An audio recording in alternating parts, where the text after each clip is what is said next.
Наверное, вы часто слышали о чудо-молекуле под названием ДНК. Но задумывались ли вы о том, что же она собой представляет? Это короткое, на первый взгляд, название молекулы имеет довольно-таки непростую расшифровку. Готовы? Дезоксирибонуклеиновая кислота. Удалось проговорить с первого раза? Замечательно. Если вы раскрутите и разложите все молекулы ДНК вашего тела от конца к концу, то ДНК достигнет от Земли до Солнца и обратно более 600 раз.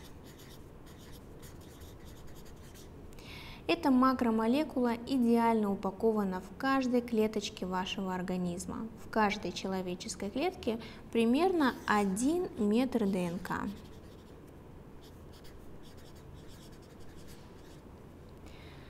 Эта потрясающая в своем роде молекула обеспечивает хранение и передачу генетической информации с поколения в поколение.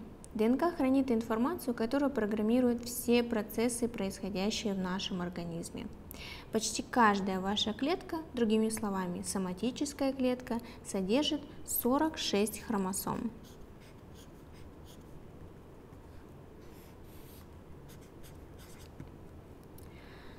Структура двойной спирали и, пожалуй, одно из самых главных открытий человечества была изначально предложена Фрэнсисом Криком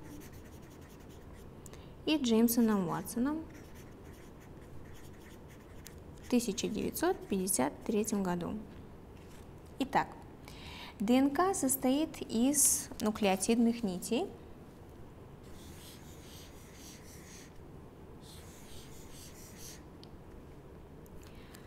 и является биополимером. Полимер – это что-то, состоящее из маленьких повторяющихся блоков, мономеров. Каждый блок или мономер состоит из 5 углеродного сахара, дезоксирибозы, фосфатной группы и азотистого основания. Существует 4 основания или кирпичика, из которого состоит ДНК, а именно аденин, гуанин, цитозин и тимин. Все живые существа на планете состоят из одних и тех же 4 оснований. Именно порядок или последовательность данных букв делает вас человеком, а цветок цветком. Каждая человеческая клетка содержит примерно 3 миллиарда оснований или букв, обеспечивающих информацию о функционировании всех процессов, происходящих в живом организме. Основания плотно соединены между собой парами, создавая некий вид микроскопической закрученной лестницы под названием Double Helix, двойная спираль. Две представленные цепи объединены между собой водородными связями, но существует строгое правило. Аденин создает комплементарную пару только с тимином, в то время как цитозин только с гуанином. Между аденином и тимином существует двойная водородная связь, делая ее немного слабее по сравнению с цитозином и гуанином, между которыми тройная водородная связь. Давайте попробуем потренироваться. Если одна цепь выглядит так: Т, С, Г, Т, С, А, Г, А, Т, то как будет выглядеть другая цепь? Согласно правилам комплементарности, А, Т, Г, С, другая цепь будет выглядеть так.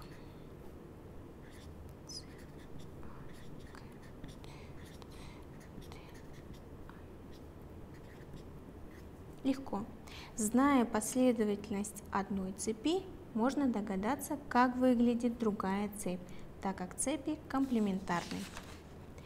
Существует еще одна не менее важная нуклеиновая кислота – РНК, или рибонуклеиновая кислота. Она очень сильно похожа на ДНК, но имеет свои отличия. В первую очередь она одноцепочная. Также существуют различия в структуре. 5-углеродный сахар в этом случае рибоза, а не дезоксирибоза, как ДНК. Также основание тимин в РНК заменено на урацил. В отличие от ДНК существует несколько видов РНК. Рибосомная РНК, транспортная РНК и матричная РНК. Ну а теперь к центральной догме.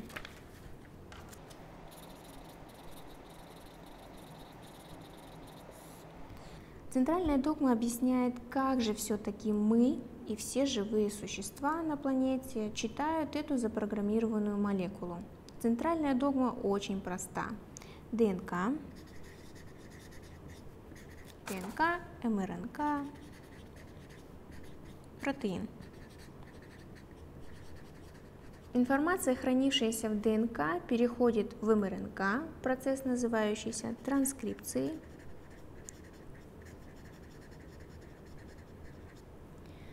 А затем информация в МРНК используется для создания протеина, процесс, называющийся трансляцией. Первый процесс происходит в ядре, а второй в цитоплазме.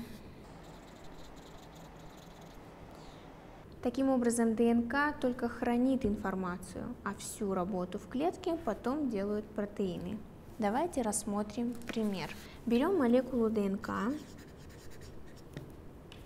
К примеру, она выглядит так.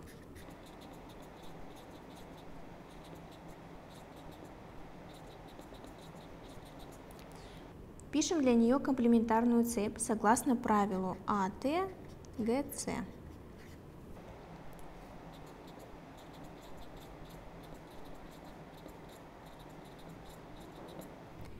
Как мы и сказали, первый процесс начнется в ядре, и взяв одну из цепей за матрицу, мы создадим одноцепочную цепь МРНК.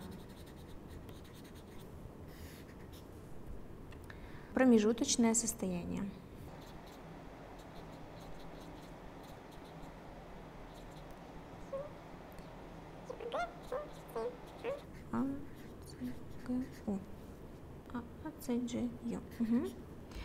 Так, далее МРНК выходит из ядра, и процесс трансляции происходит уже в цитоплазме. Из нуклеиновой кислоты МРНК теперь мы создадим протеин. И тут есть правило. Наши сообщения, которые у нас имеются, мы можем читать только по 3 буквы. Кодон, который называется кодоном, которые будут кодировать одну аминокислоту. ЮА будет кодировать первую аминокислоту, второй кодон будет кодировать вторую аминокислоту. И дальше. Так мы создадим наш протеин. Не менее важный процесс, который вы также должны знать, это репликация. Как вы знаете, клетки нашего тела делятся. Но прежде чем клетка разделится на 2,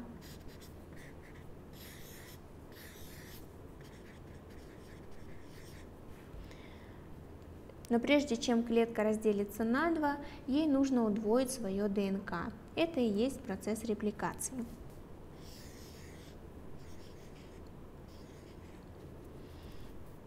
Для этого двойная цепь разделяется на 2, и каждая из цепей служит матрицей для создания новых 2 цепей.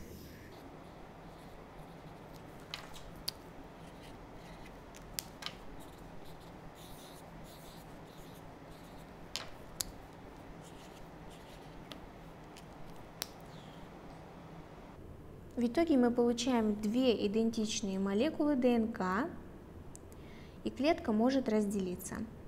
Этот процесс называется полуконсервативным. Это означает, что каждая из новых молекул ДНК имеет одну цепь с первоначальной родительской молекулой и одну совершенно новую. Таким образом, ДНК может копировать себя и передавать генетическую информацию.